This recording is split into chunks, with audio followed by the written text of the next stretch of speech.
Glencairn was built between 1928 and 1939 by craftspeople hired by Raymond and Mildred Pitcairn. It looks a lot like a medieval castle, but this actually used to be the private home of the Pitcairns and their 9 children. Today, as a museum, we have a collection of religious art and objects from all around the world. Now, in this series, we're going to be exploring life during the Middle Ages in Europe, which is a period of time that lasted from about 500 to 1500 CE.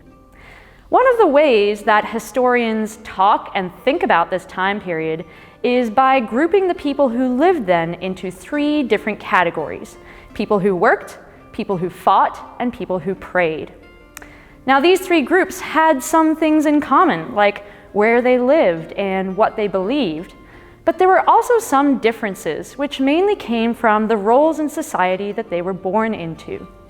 Some people were born into tremendous wealth and power and were able to live safe and privileged lives. Other people were born into poverty and struggled to provide for themselves and their families. Life was easier for some people and harder for others, and the reasons for these differences were rarely fair.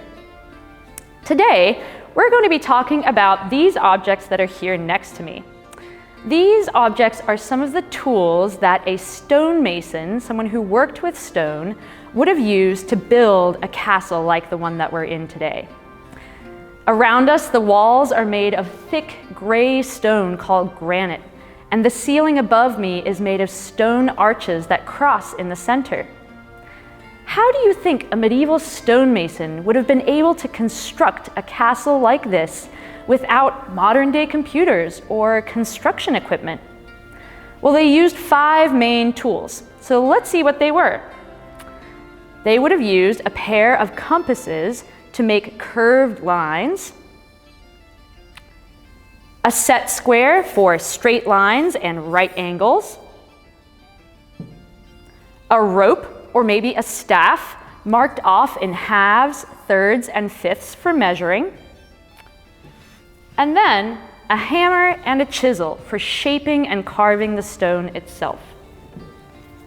Now, they also would have used ladders and scaffolding to get up to the tops of the buildings that they were working on.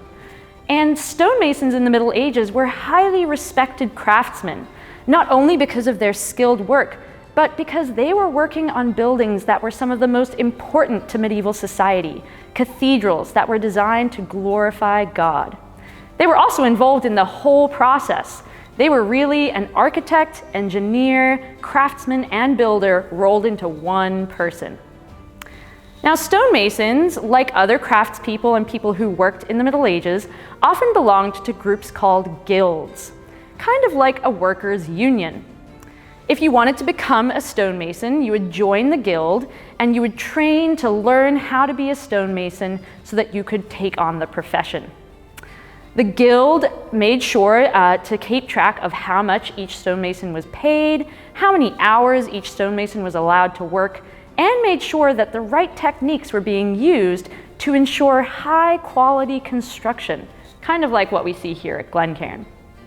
The guild also looked after its masons. They were able to provide money to masons who might be sick or wounded, or even to help the families of any masons who had passed away. Now, when we think about construction workers, both in the Middle Ages and today, it can be easy to think that they're all men. But just like not all construction workers today are men, not all construction workers in the Middle Ages were men either. In fact, between 1365 and 1371, on the building site of Périgord College in Toulouse, France, almost half the construction workers were women. And about 100 years later, around 1452, 2 women in Strasbourg, France, joined the Stonemasons Guild. Thank you for joining us today to learn about medieval construction and the life of medieval stonemasons.